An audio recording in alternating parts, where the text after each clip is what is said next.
Hi friends, అందరికీ నా హృదయపూర్వక నమస్కారములు. ప్లీజ్ అందరూ లైక్ చేసి షేర్ చేసి సబ్స్క్రైబ్ చేయండి.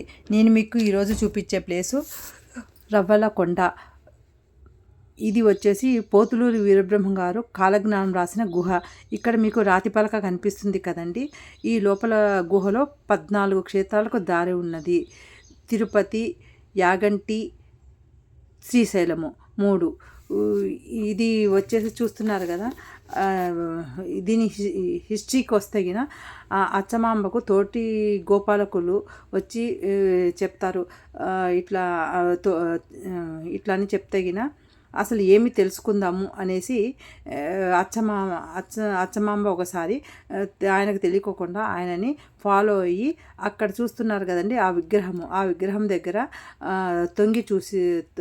తొంగి చూసింది. నిజంగానే బ్రహ్మం గారు అదిగో చూస్తున్నారు కదండి ఆ గుహ లోపల ఎల్లో కలర్లో కనిపించేది విగ్రహము. అక్కడ పోతులూరి వీరబ్రహ్మ గారు కూర్చొని అక్కడ తాటి చెట్టు ఉండేది. ఆ తాటి ఆకులు తీసుకొని తాటి ఆకుల మీద రాసే కాలజ్ఞానము రాసేవాడు అనమాట.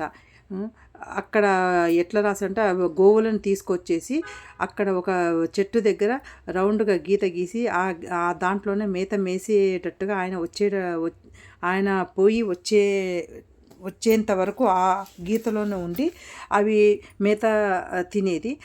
ఈయన బ్రహ్మంగారు లోపలికి వెళ్ళి కాలజ్ఞానం రాసి మళ్ళీ బయటికి వచ్చేవాళ్ళు. ఇదిగో చూడండి, ఇది బయటికి వచ్చే దారి. లోపలికి వెళ్ళాలన్నా బయటికి రావాలన్నా ఒకటే దారి. ఇవి చిన్న మెట్లు పొడవుగా ఉంటాయి. పైకి ఎక్కడానికి సపోర్టింగ్గా రాడు ఉంది.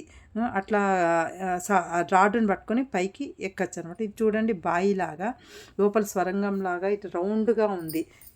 ఇది ఎక్కాలన్నా దిగాలన్నా కొద్దిగా కష్టమే, కానీ కొద్దిగా థ్రిల్లింగ్గా ఉంటుంది.